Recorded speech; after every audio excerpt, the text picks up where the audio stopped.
Everyone,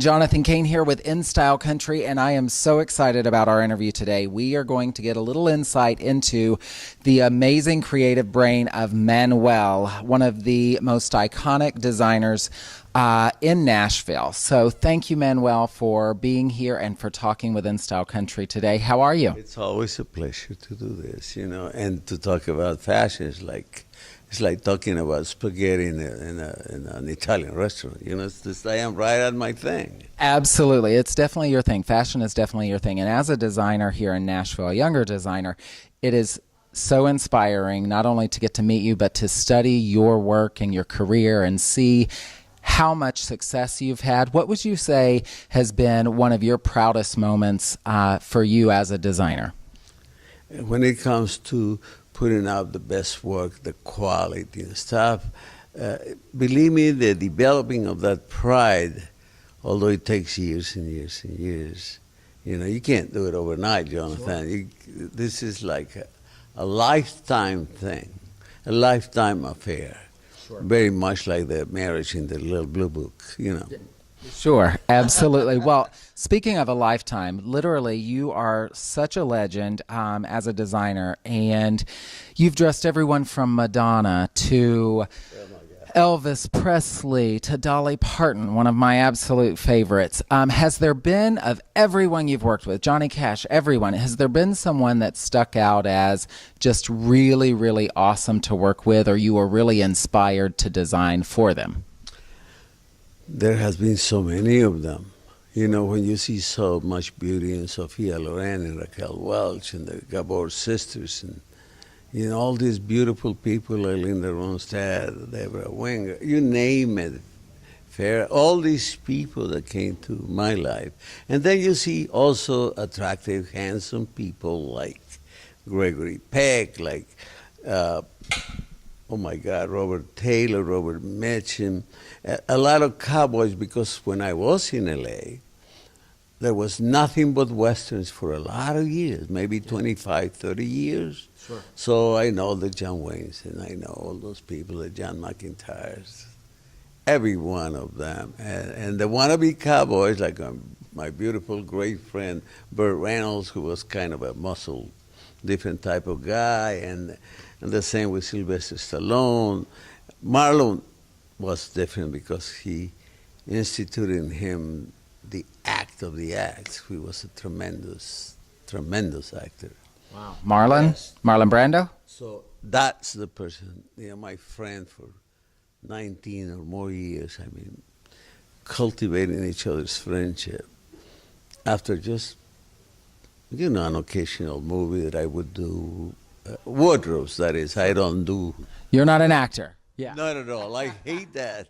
I cannot stand acting because I am very much, very, very much a truist, a realist. So acting is not for me, especially those reruns. Can we do it again thing? Oh my God. Oh, sure. Can you say that again? It is like, what? Yeah. And I remember in him that attitude because I sat a lot of times on his filming. Yeah. And I was just like overtaken by the seriousness and the absolute essence of his quality. That is what I put on the cutting table, believe it or not. I like the fabric, I respect the fabric. I could not walk on fabric. It's like ugly to me. I cannot step on a piece of fabric. I love the red carpet, everybody does, right? But that's a different story. That's made for walking. Sure, absolutely. So it's a product of the same thing. Now, fashionably talking, I would go back very much to people that really were very elegant and, like Mr. Fred Astaire, people like that, David Niven, and then the Rat Pack, of course, those guys over there in Las Vegas, they wanted to be the most wonderful people in the world. And I thank God for giving me the opportunity of doing hundreds of Yeah. pieces for them. I mean, every actor or entertainer you've mentioned are also legends, icons. So you've grown up and worked and been able to develop your craft amongst such amazing parts of history and such a special part of history in cinema and in culture. So it's pretty amazing everything you've been able to do. I'm so inspired by you already, and your quality of your garments up close. If you haven't checked them out or even tried them on, you can literally tell the quality as soon as you try it on. All amazing fabrics, Swarovski crystals, which are the best of the best. So do you have a favorite Swarovski crystal color? Well, actually, the Aurora Borealis, which picks up every color in the room, on the fields, wherever you are wearing something like that. But there is always that other color that will probably fit and coordinate with an outfit that you make.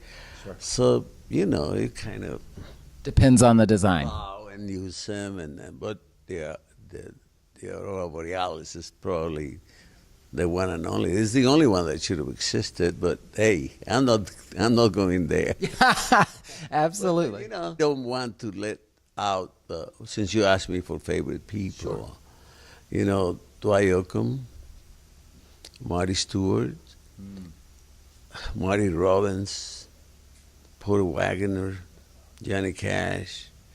All of these people are the example of people that really respected fashion. Yeah. And dressed up to go to Mama's dinner. What you are about to receive is your own style, and that is going to make you so confident.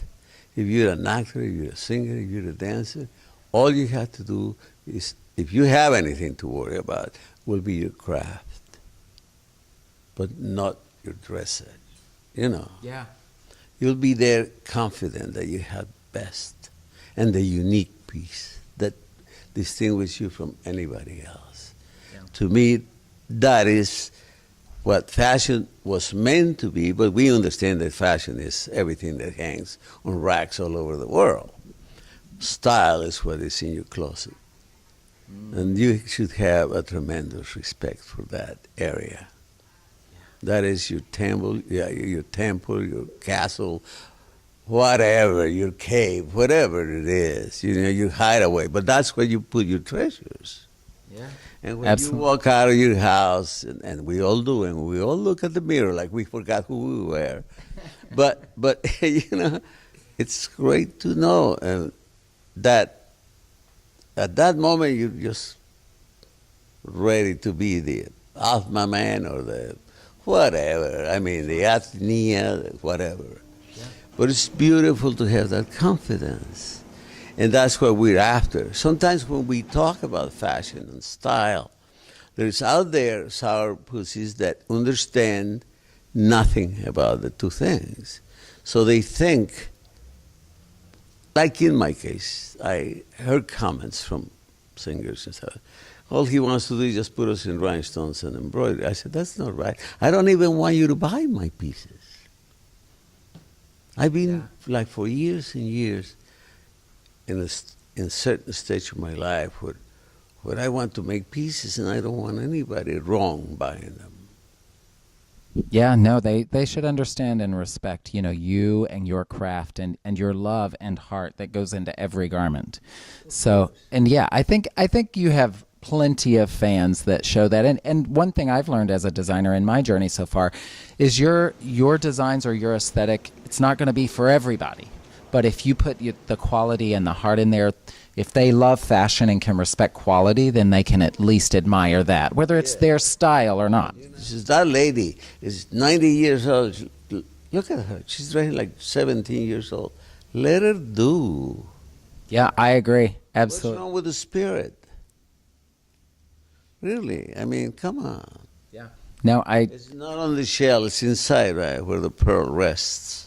Something that's so unique about you and your brand is you have such a beautiful story of moving from Mexico, and you started developing your craft in Hollywood, right. But weren't you making prom dresses in Mexico? That's what really made me an entrepreneur in the fashion industry. I made 77 dresses that year. When you were 12. That was the last dresses I did in my life. I hired 5 beautiful little ladies, bought sewing machines for them, and the next year we made 325. And it went on and on, and I was 12, 13, 14, 15. By the time I was 19, I was making a lot. A lot of dresses. That's number one rule. Wear what you wear. Why do they criticize you? Why do they actually look at you? I know. I want to let them know why, but sure. Save it. Yeah, exactly. That's the thing. Well, listen, I think we have learned so much and gotten a little bit of a glimpse of your creative mind and your vision, and it's truly an honor. And I know you probably hear that all the time, being the legend that you are, but it is truly an honor that you've taken the time to sit with us today. Every time you say a legend, I feel like I'm about 300 years old, but it's all right, Well, you've lived a lifetime of about 10 people for sure. So, and you're still going. Didn't you just get married yes. couple of years ago at 80, 81 or 82 years old? Can I say that? 83. 80, whatever. But it's only a number. Yeah. I think I'm getting too old. I'm reading the numbers backwards. More like 38. Yeah, that's good. I like that. I've seen you drinking at the bar. I know you drink like a 38-year-old. That's right. Sure. Well, thank you so much, Manuel. You're so welcome. It's been Come such back a and see pleasure. Absolutely. And once again, check out this and lots more at In Style Country.